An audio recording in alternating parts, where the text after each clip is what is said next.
here on the balcony. Totally. Hey, what's this about this movie being in another language? Yeah, you have to read what they're saying? Sounds pretty weird. I'm gonna go get some popcorn. Okay. Excuse me, sorry. Que me sientas, estar You contigo. are Ven a mí, pequeña florecita, quiero precious tenerte más cerca. flower.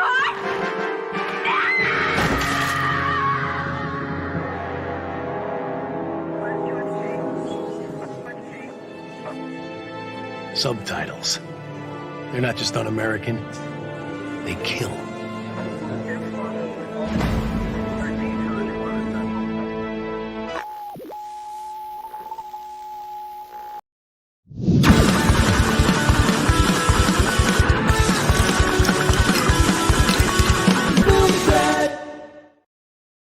It's one of those days. It's time for Hollywood on the Rocks.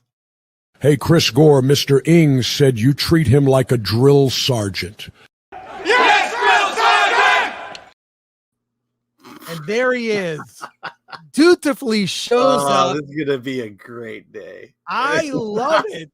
I love it. And let me tell you why. Okay. Strap in, folks. Strap in. Strap in for this show. We will talk Joker later in the show. And I will promise you the movie has not been seen by many people yet. We are going full spoiler review on Friday. Today we will talk about it broadly. But I want to share with some people here our YouTube channel. We'll be saying hi to you momentarily. But I am really proud lately of our channel. If you are a member to the channel, we thank our members. We've got some great giveaways coming up soon. So check it out here. You can see our channel. We're live. We have our shows. Our two other channels, Film Threat Trailers, Film Threat Interviews. Check that out. There's an interview I did with the director of Psycho Goreman, his movie Frankie Frico, which is amazing. We'll be talking about that later this week. And also our members only videos. If you become a member, there's an interview with a Q&A with Bob Odenkirk, the cast and director, a Q&A at the premiere of It's What's Inside. I was there last night. We'll talk about that movie on Friday. It's on Netflix and all these other, and Alan's, oh wait, I don't see the Catalina Island Film Festival. Yes, that's right. The director of The Substance, a Q&A with 40-minute Q&A. There was a Q&A with the filmmakers behind Transformers 1. I don't see anything that Alan has posted lately. It's a bit disappointing for me. Here's one with the Q&A with a different man. There's Sebastian Stan. So become a member, watch these exclusive videos, and subscribe. And one day you might see a video of Alan. Here's what I'm going to do. The next time I go to a screening and there's no one there to be interviewed, I'm just going to film it anyways. And, I'll give you 10 minutes of nobody not talking. If you go to a screening that has a Q&A or a director intro or something interesting that regular people that don't live in LA, they don't get to see that. Just film it and upload it for members only. Just saying, I haven't been to any screenings where anyone do it. I went to do it every time. I went to the world premiere of Wolves, and there was nothing. No one showed up. They were all outside on the red carpet, but they wouldn't come into the room with everybody and talk about their damn movie.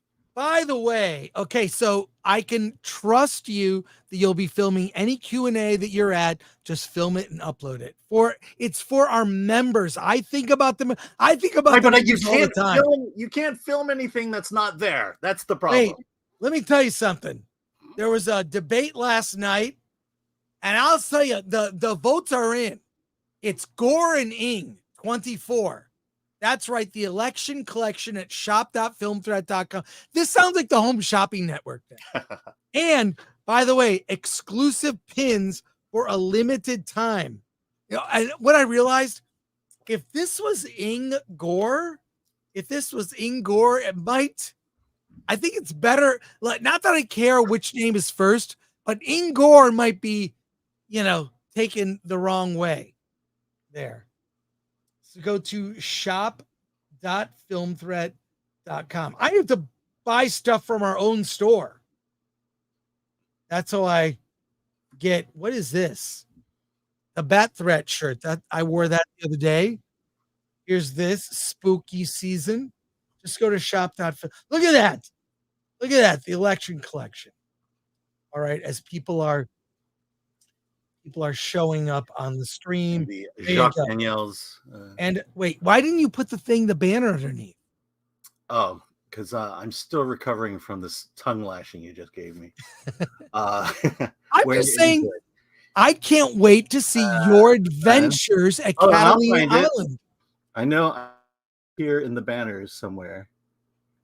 I'll find it. It's all good, man. I don't see it. Oh, here it is. God, no, that was. Where is the banner? I don't see the banner. Oh, here we go. Nope, that's the ticker. Hold on. We'll find it. Alan knows how to use. There we go. There's the banner. That's not the correct one. Yeah. Well, once I find the correct one. All right, let's forget it. I'll put it up there. I don't see the correct one. That's the problem. You don't see the correct one. I don't see the correct one. I'll keep going. There's only 30 banners here that I have to look through. Right. There. That's not it. That's not it. That's not it. That's not it. That's not it. No, that's. I don't even see a banner. That's the banner. There it is. Wow, it magically. Oh my God! It magically appeared at the bottom of the list. All right, folks. Like I said, strap in. We have cranky Chris this morning. For a number of reasons. That only partially due to Alan, but not really. Just Alan, we get so many emails, and I, like an idiot, I answer every email. But people don't know everything is a TLDR. And then at some points, I include Alan in email threads where him chiming in is required, is necessary. At least to say, yeah, I'll get to that this week. That's going up on Monday. He doesn't need to say much, but he's got to say something. Yes.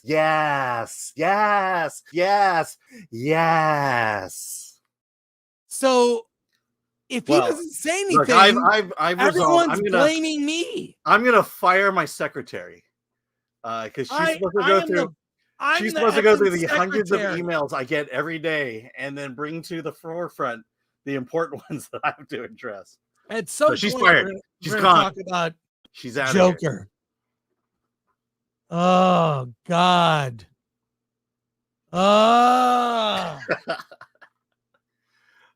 Hey, let's get to news stories. Let's say hi to people. Here we go. We've got a couple super chats here before we get started. Yes. Sorry, let me get out of the banners and get to here. All right, here we go. From Howie Knoll for $3.99. Chris, I got the Batmobile Crocs thanks to you. We'll be matching. Yes. We will be matching. I was gonna say Chris has a computer he can sell you as well. Pilgrim Media for 2 is Mr. Ng doing Catalina wine mixer. Yep. Okay. MK Salt. Alan just can't get his shit together. Yeah, exactly. Starting from the bottom. Thanks. Hello, Chris and from Charles Ragday. Hello, Chris. How you guys doing?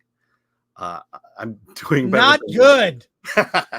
Darth Yeager, here for the long haul, here for the short haul, here for the film threat haul. Toasty, Dead Punisher, CZ Danny, it's Jover. Lord Thoth, like, share, subscribe, hit that bell for notifications. Sign up as a member. Join us on X, Discord, Rumble, and Instagram. Buy our merch. Shop.filmthreat.com. And lastly, And Big Marv, remember for 1 month, quite looking for nudes and the banner. Quit looking for nudes and the banner. thanks, Big Marv. And thank you for being a member. Because when you're a member, you can see all the exclusive videos that I post. So if you would like the Catalina Island festival, which Alan had a great time, I assume. I wasn't there, but Alan had a great time. I arranged it so Alan could go have a vacation, stay in a nice hotel, have so much fun, and it results in zero. Let me frame it in the real way here. Chris says, hey, I was invited to the Catalina Film Festival. You should join me. Hold on. You should join me. Okay, I'll join you. Hey, Alan, I've got a lot of work to do. I can't go to the Catalina Film Festival. Yeah, I put work first, and then Alan goes, and I want Alan. By the way, I want Alan to have a really good time. He wanted me to go. Yes, but of course I have to plan this trip in 2 days, and then now it's a boat ride. It's not like you're flying to China. Yeah, and then the internet was shit out in Catalina. Well, I didn't expect you to post things while you're there, but as it's Wednesday, you've been back for 4 days. Yeah. You think I have to some videos? I have to take all the videos. I have to edit them. I have to put them in a way that people will actually enjoy the video. I have to add narration, all that. You don't have to do anything. Just I do have to do together. I have to do things. It's not going to work out just posting videos. You know what? Of the beach with nothing behind it. Perfect is the enemy of good enough. Just post videos. Yeah. All right. Let's get to our news stories. Let's start with this. We're going to go in order from the top. We will get to Joker.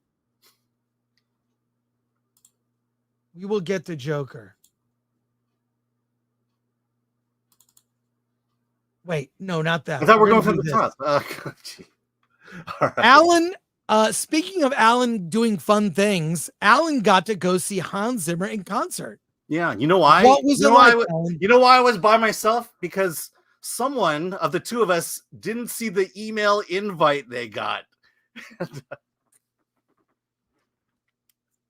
All right.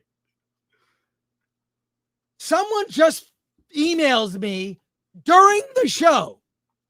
Here it is. Tim Cook just emailing you to bug you, lol, about the trial. I don't know. Yeah, you know what? Maybe I do a no email policy anymore.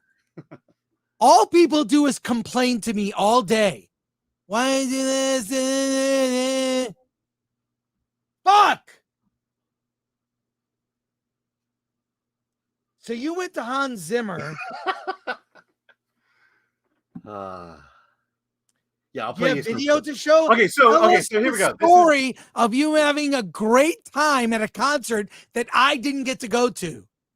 Okay, first of all, you were invited. Yeah, 2 hours before. You had an invitation.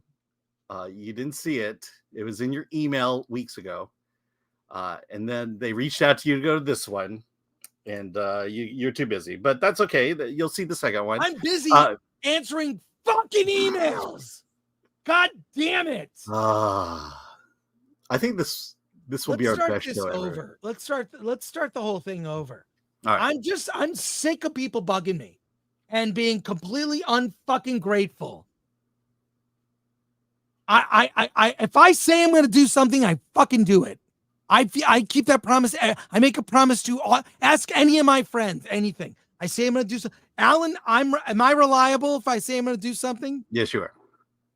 Well, there you go. Yes. All right. Tell us about Hans Zimmer in concert. Okay. Hans Zimmer in concert. It's exactly that. It was at the crypto.com arena. In LA Live, just your basic concert. Hans Zimmer is there. He's there to play the greatest hits. In fact, here, let me pull up this video here. Yeah, it's essentially just like every concert from a movie composer, he's there for the greatest hits. I think my only issue is that while the show was going on, I was acutely aware that I don't know the entire Hans Zimmer catalog. And so I'm sitting there going, so what movie is this one from? What movie is this one from? I'm sure he played Batman. I wasn't sure what it was. So let me give you some highlights here. Here we go. Here's good old Hans. Let's. So tonight will be slightly different. Tonight you will hear music that comes from this area.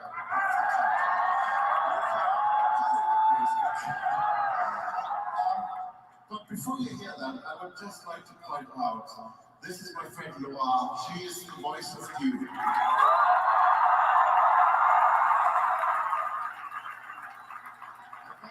that wasn't enough, so there is a strategy. The strategy of a coward of how this show starts.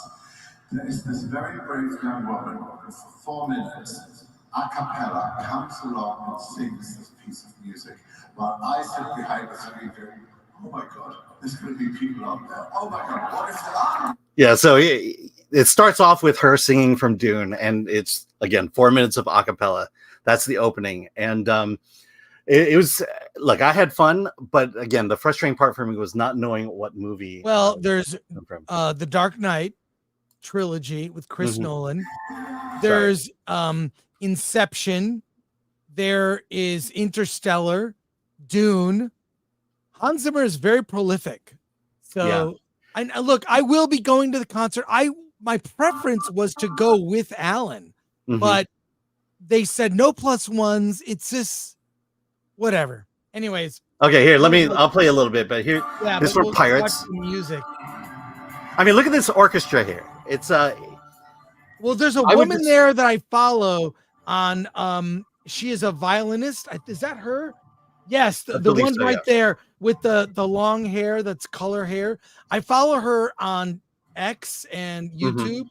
She is amazing. She plays like an electric cello. Yeah. In fact, he credits her for the Wonder Woman.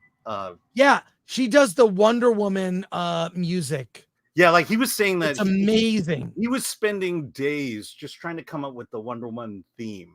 And then she comes over with her cello and just nails it. And he got her theme in like an hour.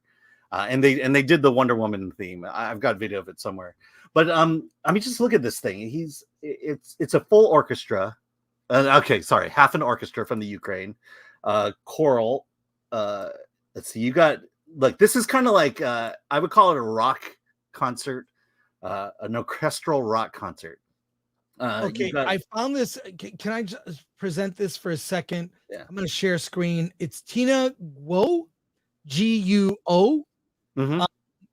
She is amazing. She describes herself as Grammy-nominated cellist and composer, genre fluid. I like that. And here she is. You can see her here. Amazing. Yeah, she is super talented. So I followed her for years, and she's like a very rock and roll, cello player. So I want to play one more. Sure. Thanks. Okay, so of all the pieces, this is my favorite. This is a Lion King. I mean, you forget that he did the orchestrations for Lion King. I did not know that, and I'm a Zimmer fan. Wow. Yeah. In fact, if you buy, there are two Lion King albums. One is the Elton John stuff, and the other is the Hans Zimmer stuff. And the Hans Zimmer stuff is just, and I have to say this, of the Disney soundtracks, two are the best, most outstanding, and the rest fails in comparison. It's Lion King and it's Mary Poppins. Wow. Those are, I mean, the Lion King soundtrack I can listen to over and again. Mary Poppins I certainly have listened way too many times.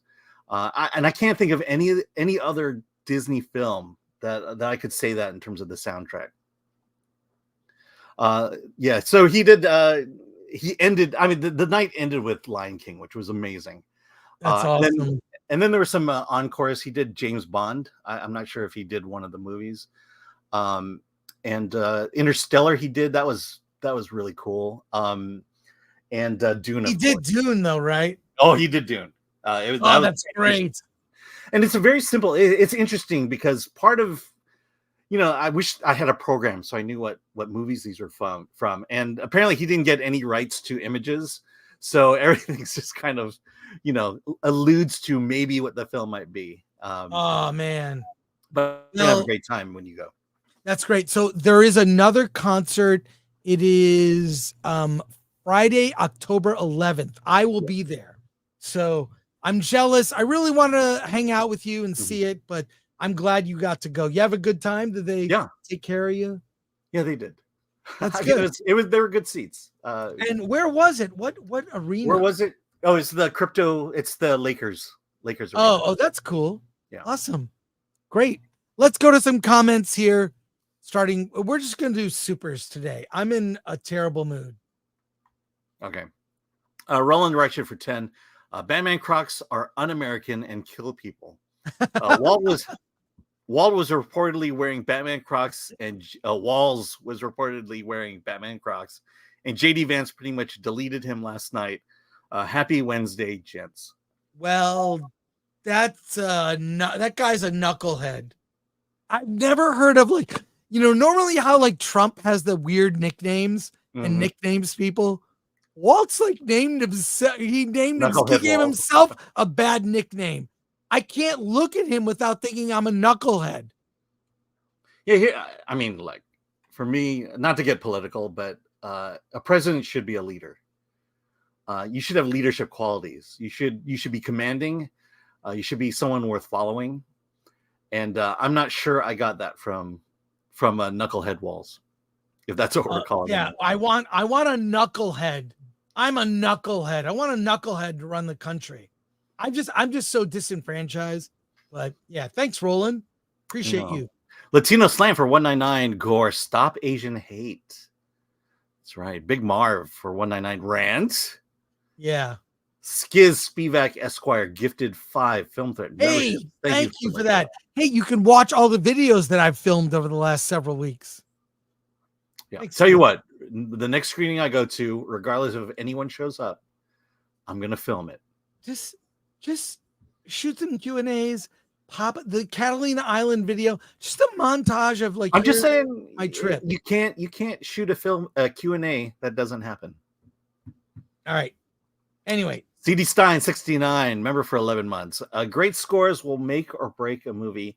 Honest question: who do we have after Elfman, Williams, and Zimmer? And by the way, there is a John Williams documentary coming to Disney Plus. Did you see the trailer for it? I'd play the trailer, but we can't because of music. It looks so good. I know about John Williams' early life. He had such a tragic early life. The reason I think his soundtracks are so meaningful and filled with emotion is based on all the tragedy he has suffered. And I'm sure the doc will get into it. It's that's great. We will see it in Newport Beach. Yes. Maybe we can get an interview with Frank Marshall. Let's try to talk to him. Let's try to talk to him, definitely. That's great, Alan. But as to the question, yeah, please. Michael Giacchino, I think, is the only one that comes to mind at the moment. Yeah, he's really got some hot soundtracks. So, I mean, Incredibles is the one that comes to mind, and then Lost, of course.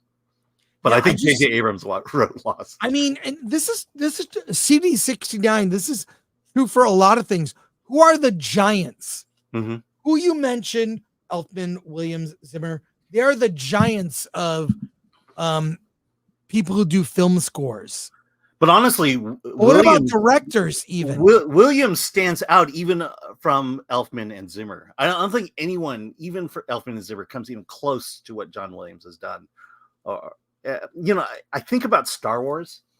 Not only do you know the iconic opening number, but every single character in Star Wars has their own theme, and you know that theme. that theme runs in through your head. You know, from the droids to Princess Leia. That's how prolific, that's how amazing John Williams is. And you know, almost everything John Williams does, you can hum in your head because it's so iconic and you know it, and it's so catchy. Yeah. Yeah, I think about this now. Who are the giants that will inherit the current business? People who do film scores, directors, actors. We already know that celebrities are less and less important. Where are the stars? But I really think the industry is not building up people who are the future giants of the business. Mm-hmm. So C.D. Stein, that's tough. Yeah. Yep. Krizik gifted 10 film memberships. Thank you. Thank you for that, Krizik. We're doing a giveaway, I think, on Friday. So look for that. So there you go. All right, let's go to our next news story. This broke, I think, like right before we went live. Yeah. This is, a lot of people are going to be talking about this. Rachel Zegler, is that the correct spelling? No. It's Zegler, Zegler. Okay.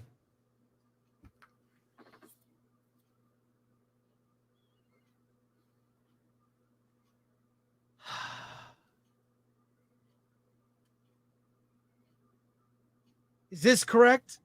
Yes, that's right. Well done. Kudos to you and your team. Yeah, the team, me. If you would bring up the story. All right. This hit so soon that I haven't had a chance to even read it. Alan, if you would start at the top with the headline and go for the highlights. Yes. Rachel Zegler on reinventing Snow White and Juliet and facing off against toxic Disney fans. I've watched women get torn down my whole life. And then we're moving far down here. Let's see. So it's no surprise that Snow White director Mark Webb wanted Zegler for the role from the moment she read for the part. He says his script supervisor wept upon hearing her singing voice, but also she has an inherent grace, poise, and goodness that reminds me so much of what is essential to Snow White, he says. So Zegler didn't bother trying to understand why it's so hard for some diehard Disney adults to picture a Latina in their beloved princess shoes. She's making a children's movie after all, and she remembers spending her own childhood obsessing over ABC's 1997 TV movie that starred Whitney Houston as the fairy godmother alongside 18-year-old Brandy as Cinderella. Let's see. Okay, I knew it. I knew I didn't go far enough down. Let's see.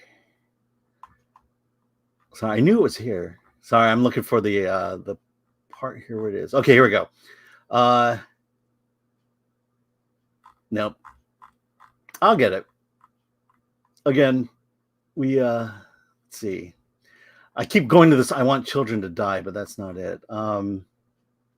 So when you prep for the show and you suggest all these stories, do you pre-read them in advance? Well, again, this is a list of things that this story came out at the last minute. I did find the spot, but this article is so damn long that I knew where I wanted to read it, and I can't find it. All right, we'll talk about this on Friday. Next story. Yeah. All right. These are all your stories, so I assume you prep them, right? I don't know about this one. Okay, I did not put that in there. Neither did I. I was doing the nooner and then answering 100 fucking emails.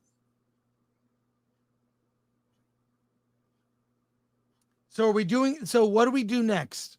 Okay. I just want to just curl up. Yeah, yeah. I'm off today, folks. I apologize to everyone. Hopefully, maybe it's entertaining. Live chat, is it entertaining? I'm just pissed. I need to reboot.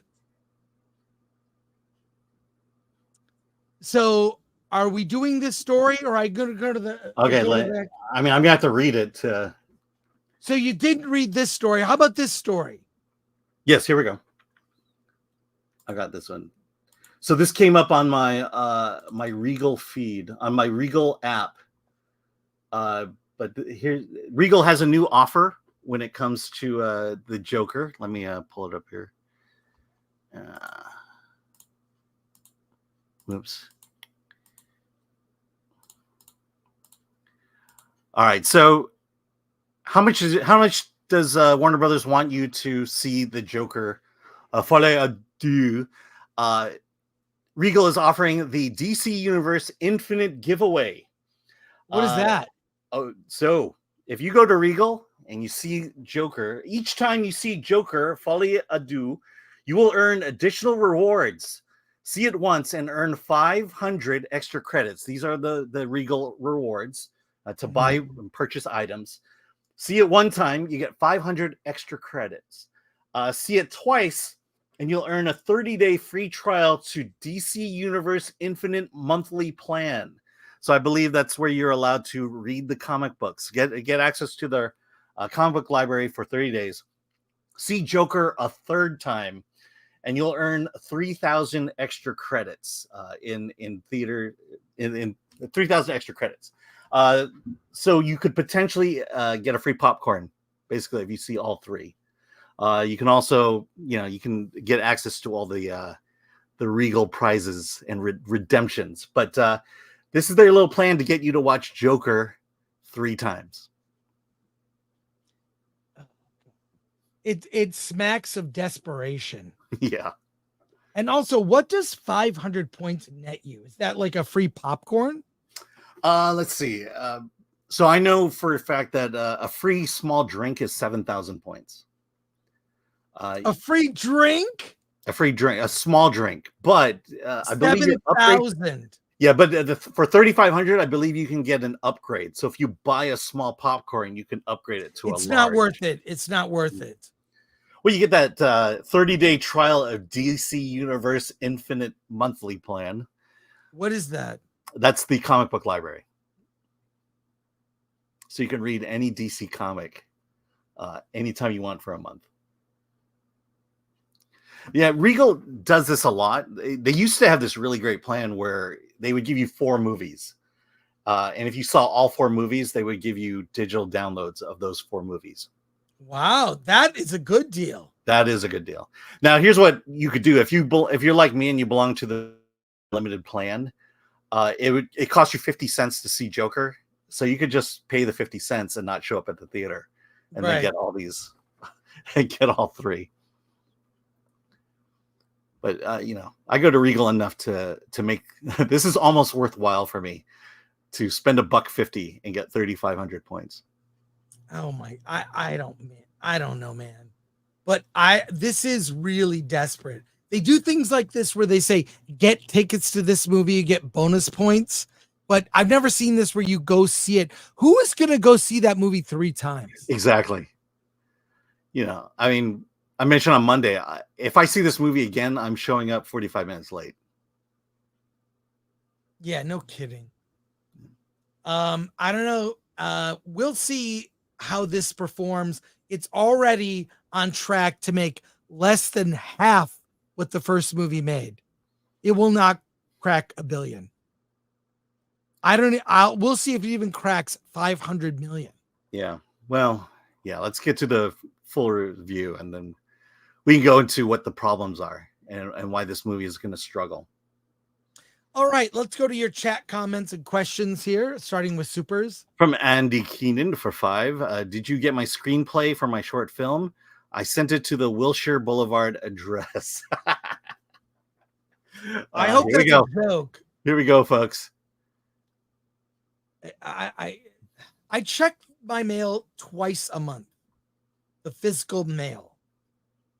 So I'm certain I didn't get it. Patrick Lemire for $2. Take a breath, my brother. Yeah. Caveman Dave for £5. Ingor, we trust. Hey, that's our catchphrase. Nick Gore for $2. I got it. Damn it, Alan, you had one job. No, I have actually 5 jobs. And if you have 5, I got like 10. Yep. How do we do it? I How don't do we know. do it? Back to the top here. roll the wretched. Angry Gore is entertaining Gore. I try my best. Yeah, how are we doing? Chris, I come for my older brother invites. Well, I'm not so upset with Alan, honestly. I'm not really upset with him. I'm just upset with all the I just need Alan to chime in on certain email threads so someone will stop asking me. And then it makes me look stupid because Alan is supposed to respond. And then when he doesn't, this person asks me, why doesn't he respond? And this is every week. Yep. I'm firing my secretary. Red French Moon, pronounce Folie à Deux. That's what it is. MK Solid, Chris is bright red and eruption is imminent. Yeah, you are red. I am red. Yes. From Rumble, Pat for 2. Calm down, Chris. We're all worried about you. Well, I appreciate it. Thank you. I'll be fine. I'm just. I know. Knee pain for 5. There are browser extensions that let you save highlighted text so it's easier to come back to later. I know. It's like I had it. I go, there it is. That's the part I need to read. And it's gone. I don't know where it went. Save it for Friday. Yeah. And thank you, Knee Pain. Appreciate it. I watch Knee Pain.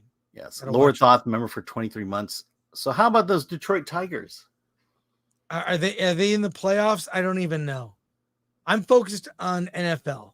So Beersaurus Rex for 2 Canadian. Alan, you need a cover sheet on your TPS report. That's great. Yeah. On your TPS reports. Oh, I love it. Thanks, Beersaurus Rex. You made me laugh. Drake Timbershaft for 5. And now when Chris Gore becomes angry or outraged, a startling metamorphosis occurs. Yeah, do we have a video that emphasizes that? I don't know. Okay, Glenn. There's your assignment. Thank you for your supers and concern, everyone. I do appreciate you. There you go. We're gonna get to Joker soon, but our next story, going in the order that Alan put these, what's wrong with Lionsgate? Yeah. All right. Let me pull it up. If you would share screen on the research, I was surprised at what you dug up. Yeah. This is concerning, but I would say I wouldn't worry about Lionsgate too much. But if you would bring up that research. Here we go. There we go. Got it. Here it is. So these are the 2024. Let me boost this up. 24 Lionsgate movies, starting back in March, starting with Arthur the King, 25 million. Boy Kills World, 2.6 million. The Ministry of Ungentlemanly Warfare. These are what? Box office. Box office, sorry. 20.5 million. Unsung Heroes, 21.3 million. Borderlands, 15.5 million. The Crow, 9.3 million. Never Let Go, 8.3 million. The Killer's Game, 5.3 million, and it's on streaming as we speak. And then Megalopolis, 4 million.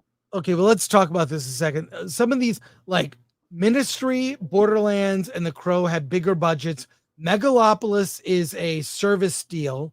Right. And those movies, the ones I just mentioned, cost a lot. These are smaller movies. The other films, the rest of them, Arthur the King, Boy Kills World, Unsung Heroes, Never Let Go, Killer's Game are small films. Mhm. The I can tell you, grosses I are can tell you the embarrassing. most. I'm sorry to interrupt you, but No, go ahead. the most profitable one here is Unsung Hero, which is the Christian movie. It's the Right. faith-based movie, and I'm pretty sure it cost under $10 million. But these other films are mid or low-level movies, and they have underperformed. Yeah, I mean, I worry about Lionsgate. How can they survive? Let's, for context, the last movie that Lionsgate put out in 2023, The Hunger Games, and that was $130 million, Right. at box office. It baffles me. I mean, Borderlands should have been big. The Crow should have been big, but it was misguided. Ministry of Ungentlemanly Warfare, that movie should have done well, but it just didn't. It didn't excite people. It didn't attract a big enough audience. Yeah. Scroll down. You have more data. Yeah. It's just what's coming up. So Whitebird, the best Christmas pageant ever. That's their other faith-based movie. Small things like these, Ballerina, which is the John Wick sequel or a spinoff, and then Saw 11. Only Ballerina and Saw 11 will do well. Those others are going to be mid to fail. Yeah, well, I will tell you the best Christmas pageant ever. It's their faith division. It probably costs less than $10 million to make, and it'll probably get a big audience. I saw the trailer for it. It's a small movie. It's like a Hallmark movie. Well, here's the thing. It's written by Dallas Jenkins, who wrote the Chosen series. Also wrote the Resurrection of Gavin Stone. He's got a good track record when it comes to faith movies and coming in under a modest budget. And so if this does like Unsung Hero for 20 million, it will make 10 million. It'll make a profit, but not to the degree that it needs to even cover, the losses from the rest of the movies. Yeah. Well, I think the conclusion here, which is unfortunate, is smaller films are also underperforming.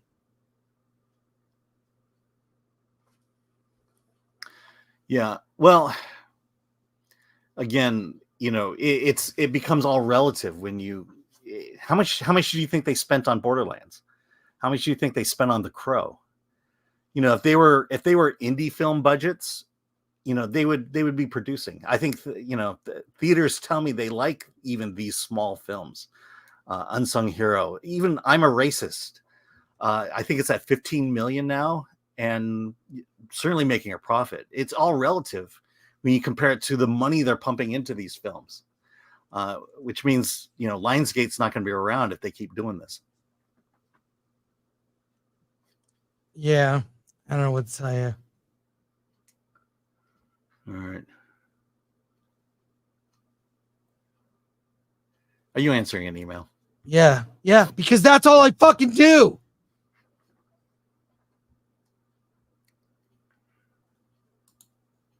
All right. Well, then let's get to your comments. Here we go. Chrisic, I hope Chris is on a Joker makeup. Darth Yeager, so we got that one. See, Suns and Shadows, Remember for 14 months. Yeah, we need to talk about your TPS reports. Mark Hayes, Joker didn't need a $200 million sequel that cost $100 million. Todd Phillips is stupid. At the same time, they gave him the money. Nicholas Vargo, I looked at that Variety article about Ziegler. She's a good actress, but she acts like a spoiled brat. I want her to succeed, but her self-sabotaging is going to end her career if she is not careful. Let's see. CK Timmy, didn't Pixar make a movie about what happens when Chris turns red? It's called Turning Red. That's right. Except it's not your face that turns red in Turning Red. Sons and Shadows. Lionsgate has always sucked at marketing. Let's be real. Dread 2012 is a prime example. This is nothing new. All right. And from our super chats, Robert Kearney for 499 Alan. Hey, Alan, thank you for your posts on X. And so glad you had a wonderful experience with adoption. I had a great experience with it. Sons and Shadows for 5. Birthday month is over. Let's get spooky month. But let spooky month begin. And Joe Chapman, member for 1 month. Just sending Chris a hug from Edinburgh. Feel better soon, mate. Thanks, man. It's just a bad work day. That's all it is. I can't blame Alan. As much as you'd like to. Well, no, it's not even you. It's the people I have to deal with. Yeah. And all I'm asking is for help, so they'll leave me alone. And it's very simple.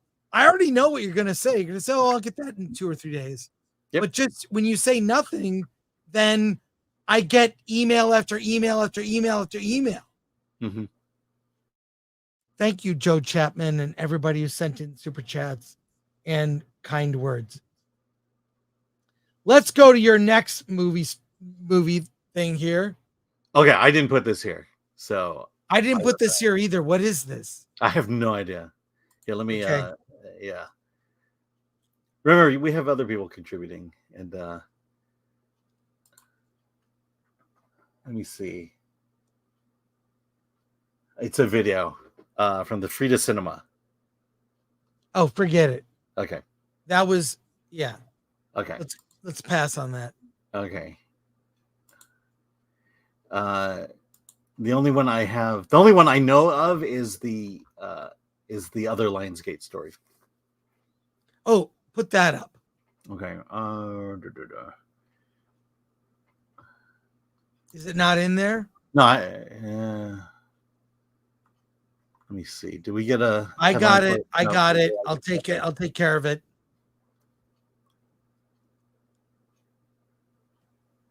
I got it. All right.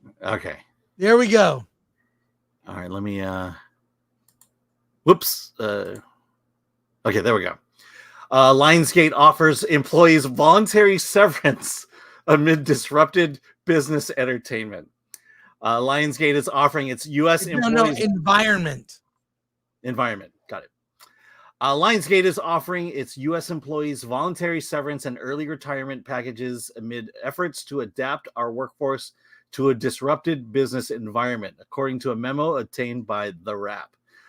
The offer comes after Lionsgate acquired Entertainment One from Hasbro, a deal which led the studio to cut 10% of E1's workforce last December ahead of the merger.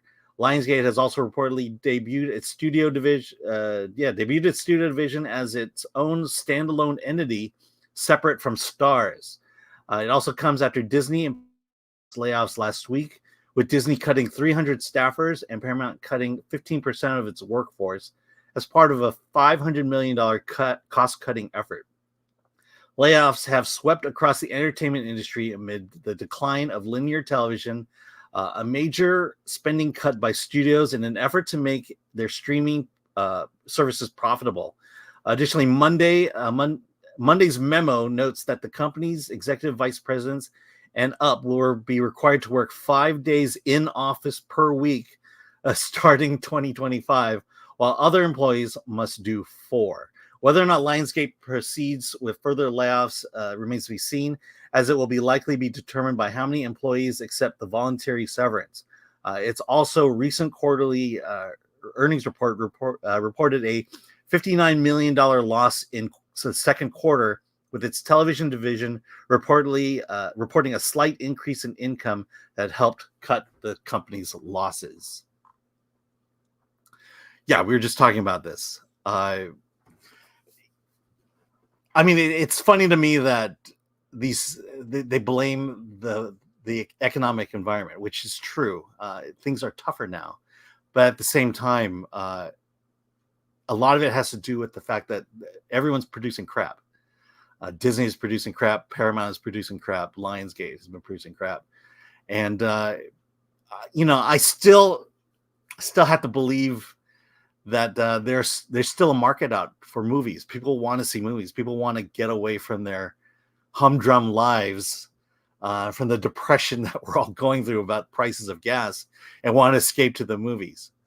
And again, these layoffs are the direct result of the decisions made by executive management across the board.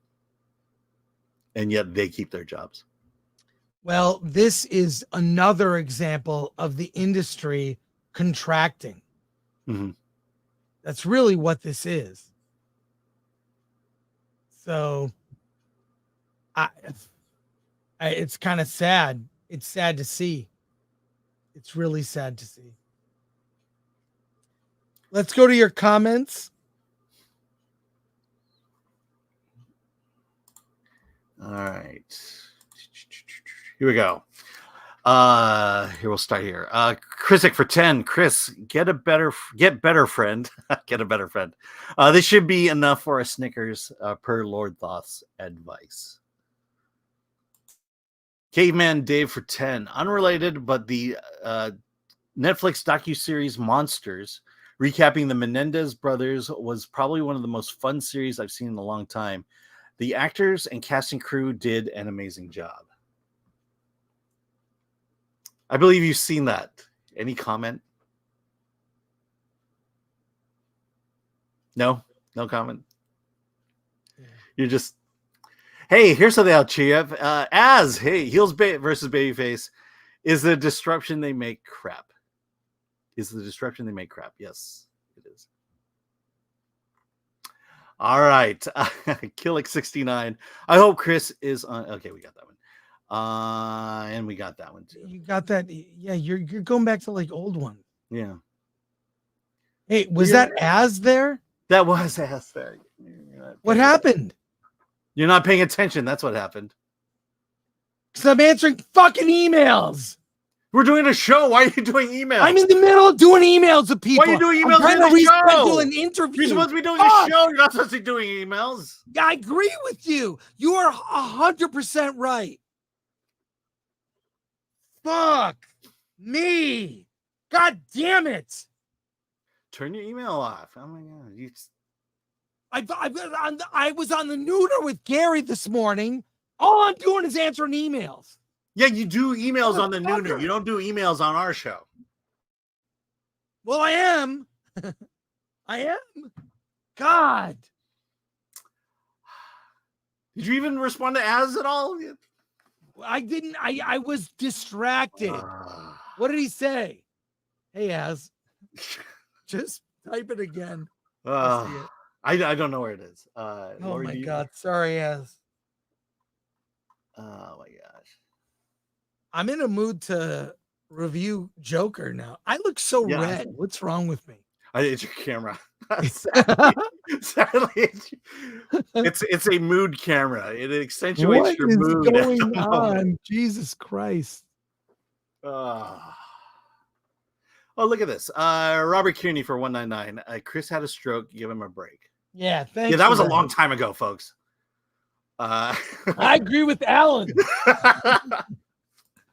Bill W. Severance means, Severance means it's over. Desperate move. Believe me, I was at a company that was offering everyone early severance, and I kind of saw the writing on the wall. Thanks, Obama. Patrick Lemire. I bet every studio has pre-Elon X levels of bloat. Yeah, I think you're referring to the to all the firings Elon did of people whose jobs were useless, especially from the diversity department. Stop answering emails. Nick Gore for 2. My brother from another mother. Whoosha. Again, is this email really important? He's not listening. All right. We will move on. What's today? Chris turns into Red Hulk. From name. How did Gore have a stroke before Az? Let's see. All right, Creative 24 for 199. Chris, quit being a bee. Do some push-ups and grind. Yeah, I agree with that. Okay, you are listening. I agree with everyone's criticism. You are listening. Everyone's criticism is on point. He is answering emails. Yes, I know he's answering emails. KG Junk. Chris is older, not by much. Let's see. Oh, yeah, here we go. James Watson. When are we going to do Lego Acolyte?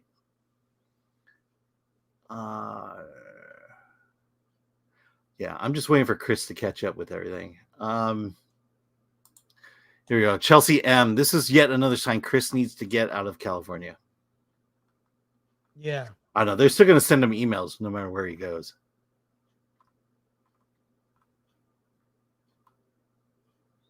All right. Thanks, Lori. Caveat Ties. How long is Chris going to stroke? Is old medical emergency? How long is Chris going to stroke his old emergency? Okay.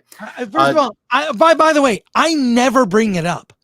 I never bring it up. If other people bring it up, it's because they bring it up.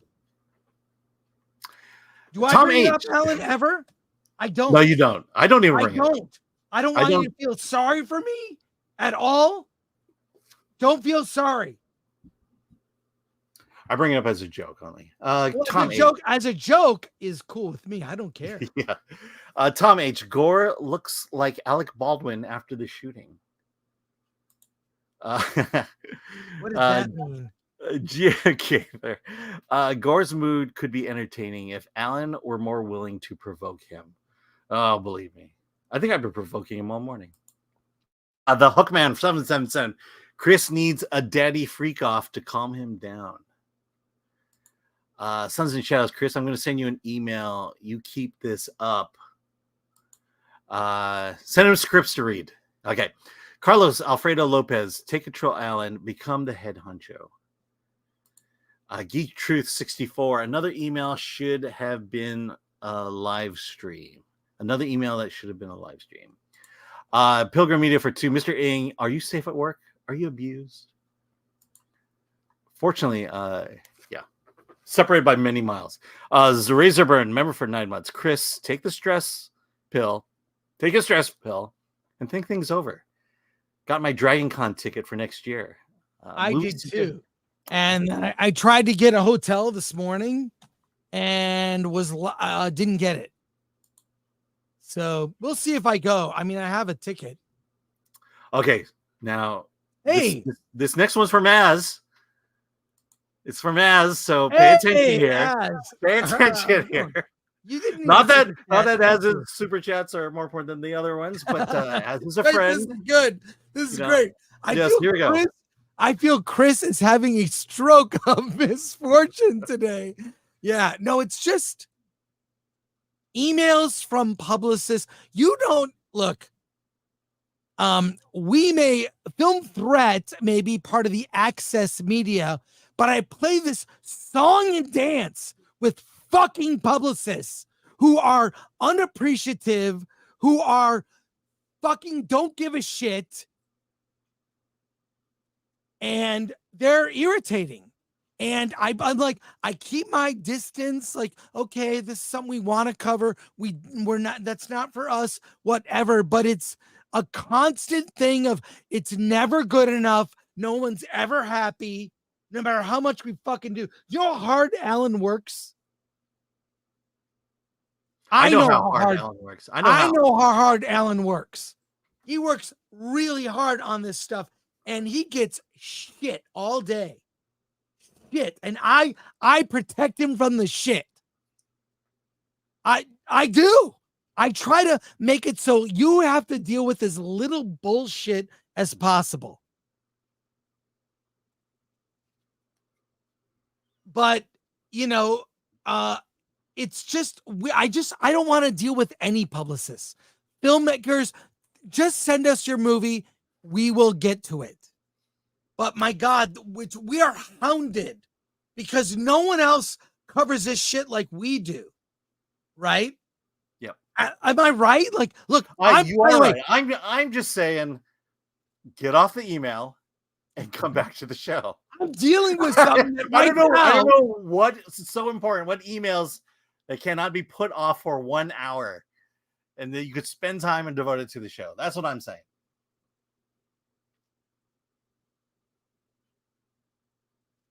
Yeah, well, we'll see. Because maybe if you put the email off, you'd be in a better mood. Well, it's things related to the emails. I know, but it can wait an hour.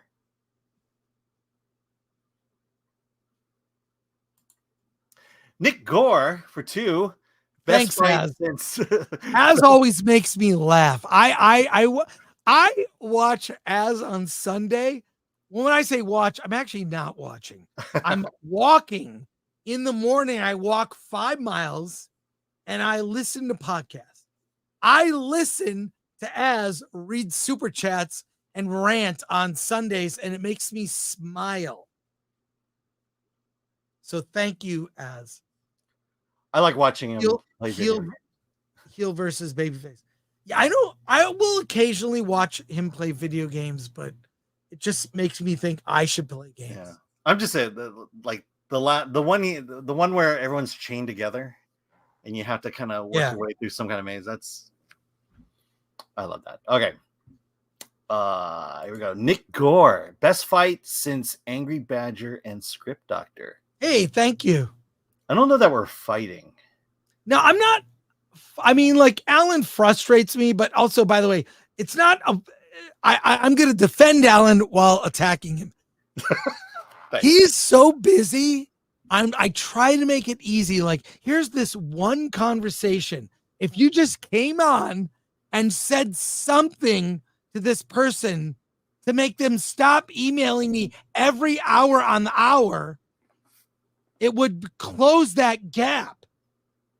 Yes, but I believe that email has been resolved. I believe it has. I believe it has been resolved and should not be affecting the show right now. I also know how hard Alan works. So Alan's like if it, like, you have a brother or sister and someone tries to attack your brother or sister, you like defend them. Like, hey, leave them alone. But then also I give him shit. So there you go. Let me check my email. Don't go to your email. I'm dealing with something. I'm dealing with something right now. It's like, you can, first of all, I think you're better off not going to your email for the next hour. And certainly we have over 2,000 people watching us, or I should say watching you do your email. Justin Channels, member performance. Chris, take 5. That's right. Take an hour, in fact. The show is fine. You need a beat, and you are hurting yourself in front of us. Seriously, go breathe. Yes, we are watching, as much fun as it is to watch the downfall of Chris Gore. I don't think people really want to see that. Downfall? How is this a downfall? Oh, this is me being. Believe me. This is wait. This is the meltdown. I'm mad as hell, and I'm not gonna take it anymore. And then you go back to your email. I mean, it's like, I'm dealing with something. I gotta take a leak. It's like, Hey, Daddy, let's stop shooting coke. Let's Daddy. review Joker when I get back. All right, here we go. Justin Channels, member Hey, performance. Robert Kearney for $49.50. Thank you. Hey, that Star Wars girl. I'm going to see you this weekend. Yes. Hey. Have you gone on X yet? Because there's a whole conversation at X about this weekend. Yeah, no. There is. Robert Kearney for $49.99. Thank you, Robert. Dito as. I'm sure that means something. Krizik for 10. Chris Gore, shit protector of the realm. Anna, that's Star Wars. Hey, Anna. LOL. Yeah. Hey, see you this weekend. Suns and Shadows for 20. Because I love you guys and inspiring us. Get a grip and stroke one out. Thank you for that, Suns and Shadows. Much appreciated. Caveman Dave for £10. Chris, we love you. Just relax and tell us how you feel about the Netflix docuseries Monsters, which covers brutal murders in the 90s. Yes. Let's see. I think we'll save that one for Christmas. Here we go. Andy Keenan again. Hey, thank you so much, Andy, for 5. I swear you said in the past, send anything, and once a month I'll get to it. No rush, sir. It's a funny, short screenplay. You all have a good day. Yeah, your timing couldn't be better. Toronto John, maybe. Wait, real quick. Wait, I've been here. I can listen. But you can't respond. That's the thing. My bathroom is within earshot, so I heard all this. Now I want to respond. Yes, so we hear the farting. So no, you couldn't hear me. I hope. It was a quick one. Anna, you gotta dress as pregnant Padme. This will be your one chance. Maybe, well, I mean, your first chance to do this cosplay being really pregnant. Do it. Or better yet, pregnant slave Leia. Yeah, do it. Sleeping Noble for 199. Please give Transformers 1 some spotlight. It's funny. We like Transformers 1. We were one of the few channels that covered it. Fuck. All right. Here we go. C Sign 69 for 499. Chris, as someone that works to book movie creators, authors, and music makers for his own show, I feel your pain. Email tag sucks. Yeah, that's the other thing, is you respond and you don't hear back from him for a couple hours. Geek Truth 64 for 199. Alan, tell Chris about the TPS reports. Yeah, I have TPS reports for you later. And I will have a cover sheet. MK Solid for 499. Hey, MK. Chris, do you own an ice pack? You should use it. They're very red and steamed. We don't want anything to happen, man. He's still on his email.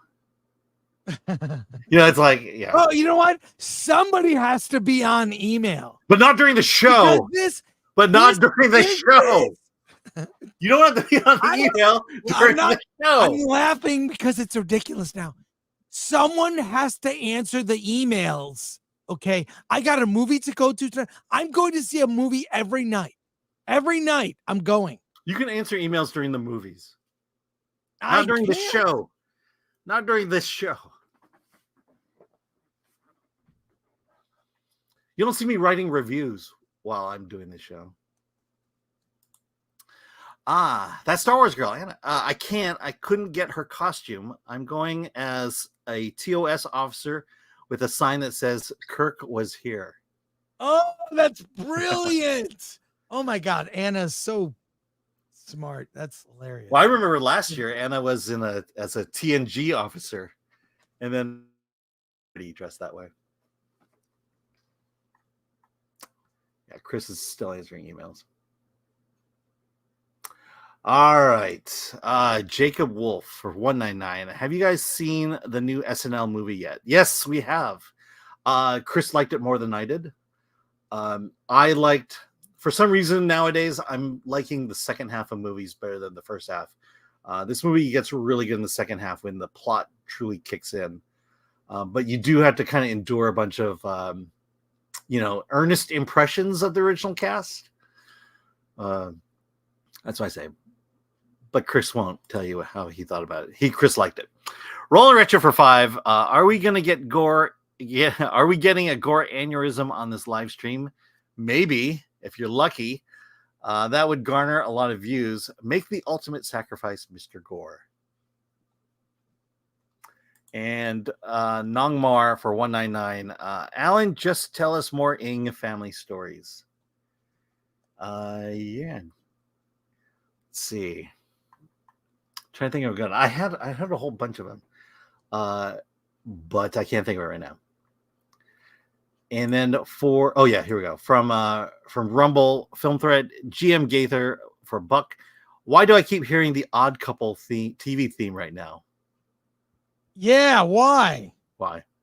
Do you realize that there are 2,200 people, 2,300 people more engaged in this show than you are? Don't do that again. Just dang it. What are you doing? I'm trying to find. I had a picture of us as the Odd Couple. Yeah. Robert Kearney for $4.99. Chris needs an assistant to answer emails. Hot redhead to Are you kidding? Do you know how long I've tried to find some? I will give you my email password to just answer my emails. Oh, I tried to bribe my daughter to do that. I tried to bribe my daughter to do that. Every fucking filmmaker. No one covers all these indie filmmakers that we cover. No one covers them. They get no love at all. Hollywood Reporter, nothing. Variety, nothing. IndieWire doesn't cover indie movies like we do. So who is pursued constantly? Us. And Alan, you know it. Alan is a part of this. But I try to keep Alan from being bothered.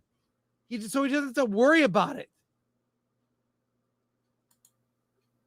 Sons and Shadows gifted 5 Film Threat memberships. Thank you for that.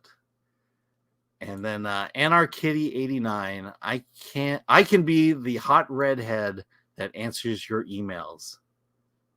I don't want to bother you. You're too good with the memes.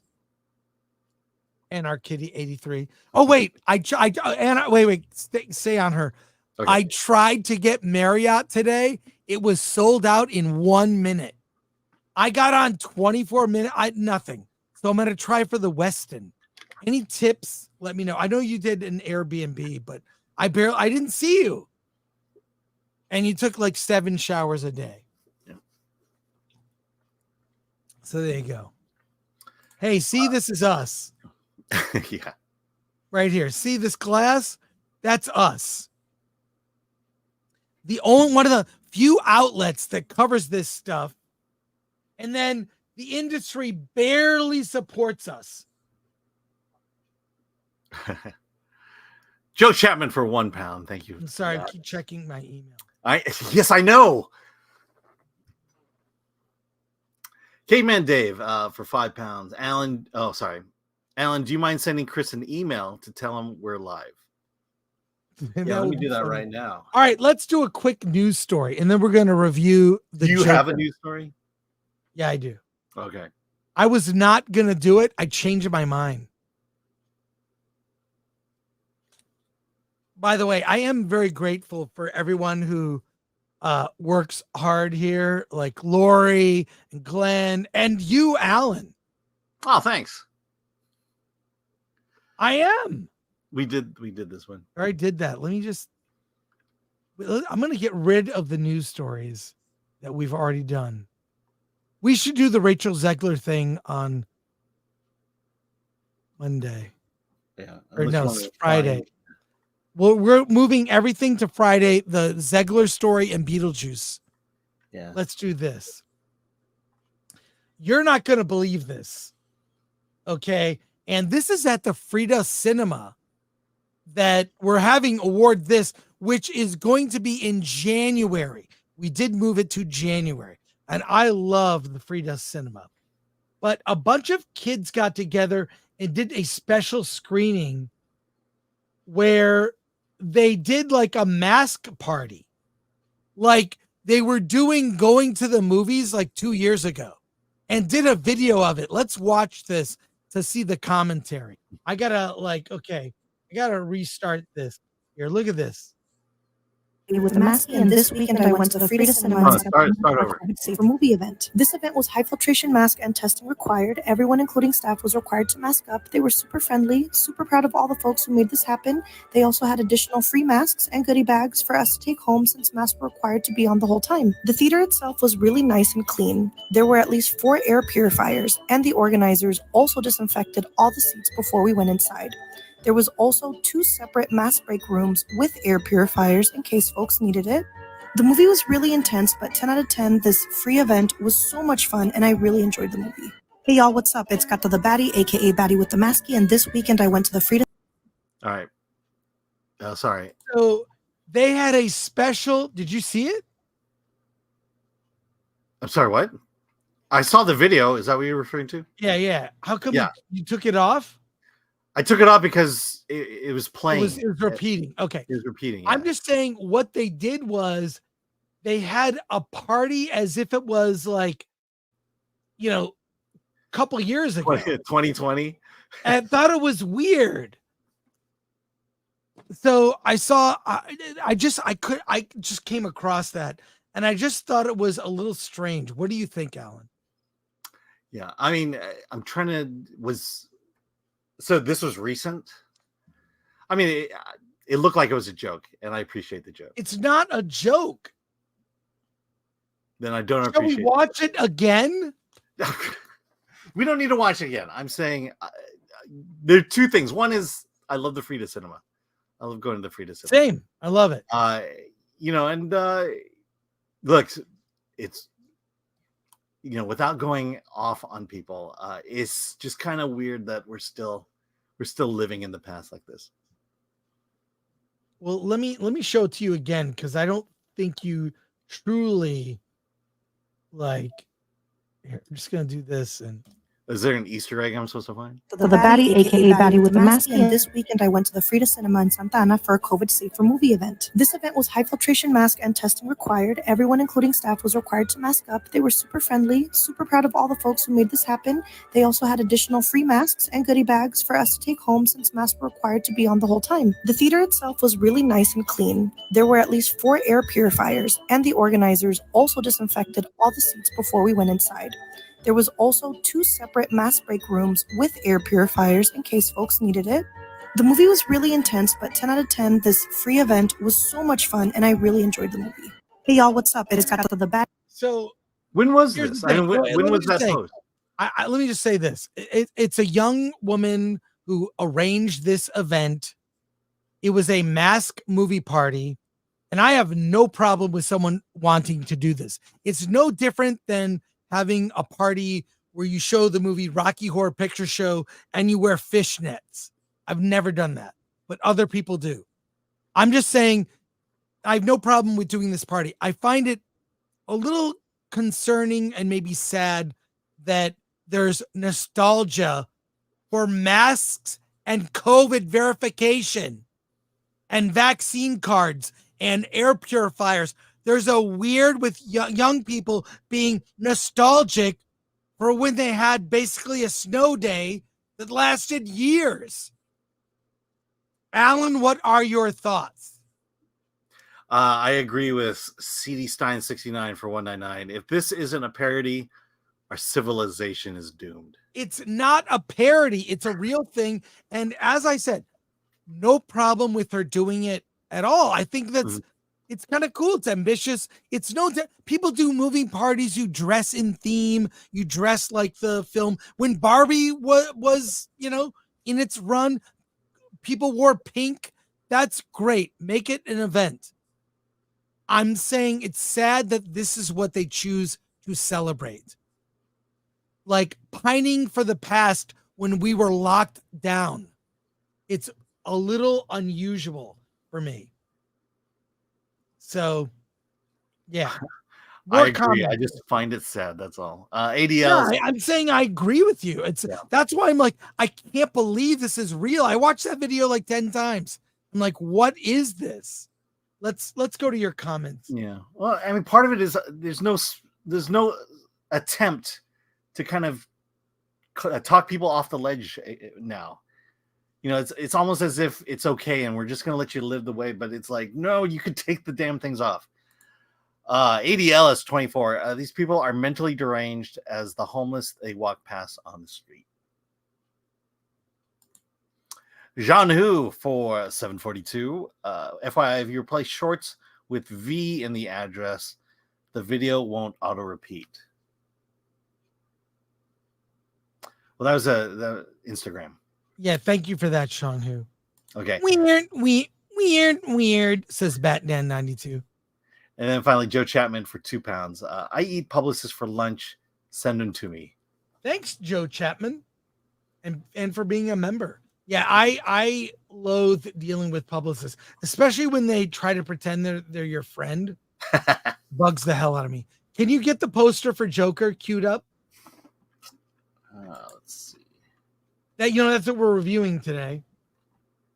Thank you to everyone who has stuck with me, because I'm just having a bad day. Hey, Lori, you have a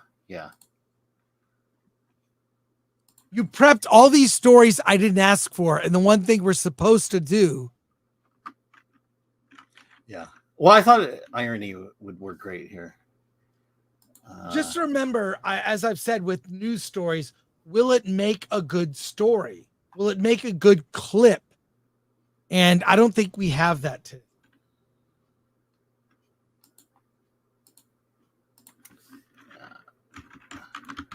Joker. The chat is healing me. That's all I want to say. Thank you guys.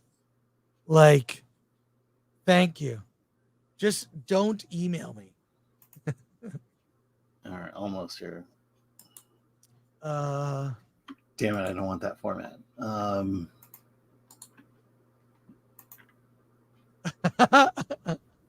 Wrong format. Why? Heat Truth 64. Why does everyone? Wait, you review movies?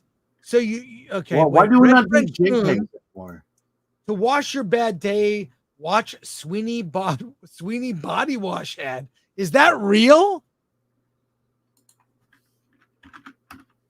Okay.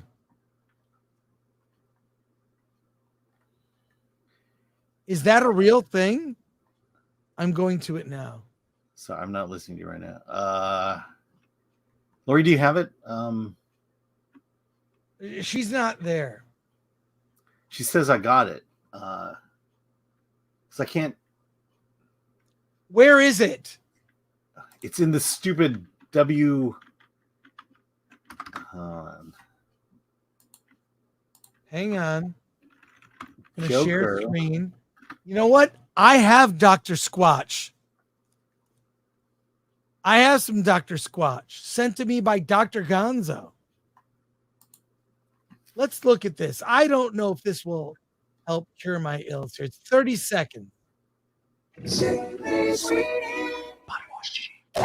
face it, guys only want one thing. Wish I had something natural instead of this synthetic body wash. Sydney Sweeney, body wash genie? Dr. Squatch Natural Body Wash for Men. They're tired of smelling thirsty. Sydney Sweeney. Holy coconuts, it even smells natural. And it's moisturizing. At the end of the day, they just want to crack open a natural one with the boys. Sydney Sweeney, body wash genie. Dr. Squatch Body Wash for men who prefer natural. I hope that's real. Oh my God, that made me feel better. I hope that's real. All right, you ready, Alan? No. Now, yes. There you go. Sons of Shadows, don't be mad. Your birthday gift is now on its way. Oh, thanks. Yeah, happy birthday, Chris. It's your birthday month. Yeah. We'll just continue an extra 2 days. All right. Joker Folie Deux is now in theaters.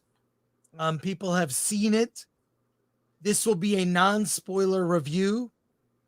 Alan, tell us the story of Joker Folie Deux, or as I call it, Joker Part Deux. Part Deux.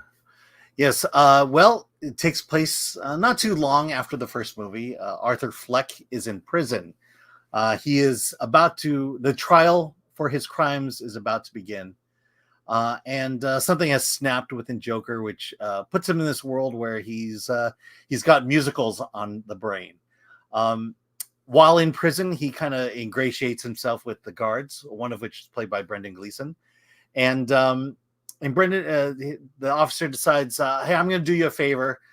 There is a kind of a prison sing-along that lifts the spirits of prisoners, and he decides he's going to take Arthur along to it.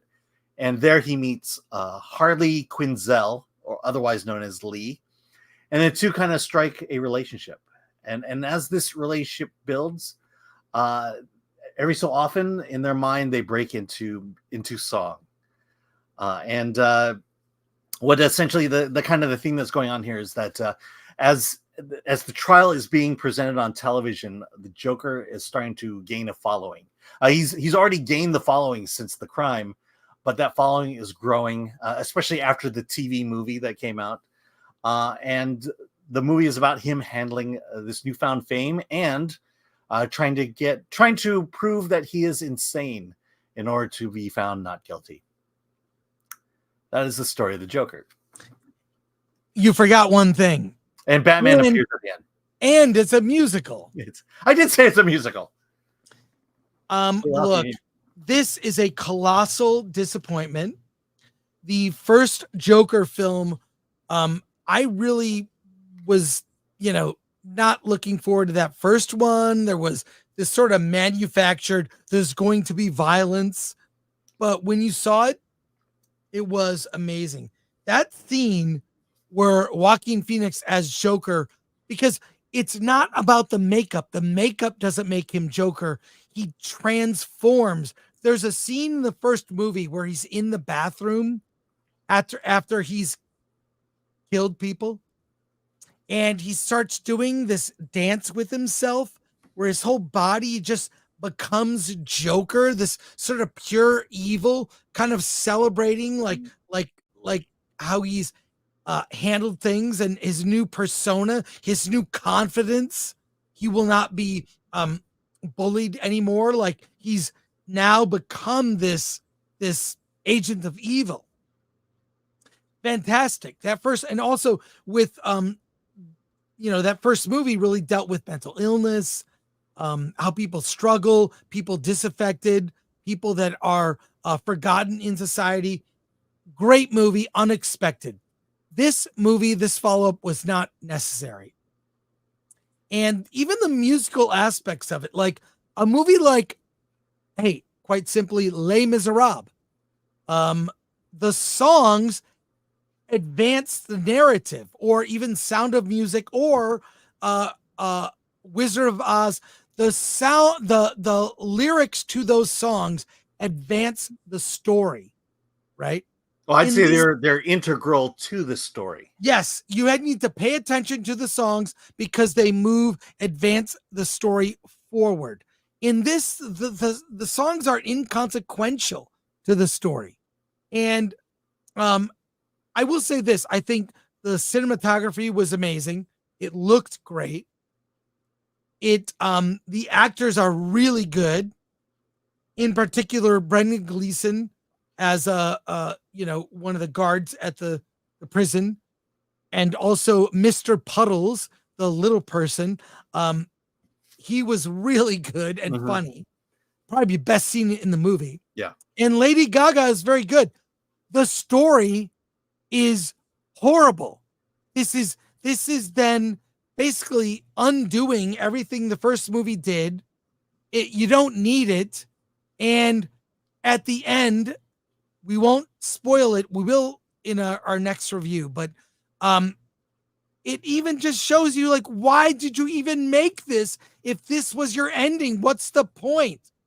A huge disappointment. I'd say a 4 or 5 out of 10. And I wanted to love it. It really seems clear to me. Todd Phillips did not even want to make this movie, and it shows. Alan, what did you think of Joker Folie à Deux? Folie à Deux. I liked it better than you, but not that much. And I'll tell you why. It's the musical. And I think a lot of it has to do with my own nostalgia. As I think about this movie more and more since I saw it the first time, there's a lot of songs in here that I really like. Nothing's original. These are all covers of songs that were written in the 30s to the 70s.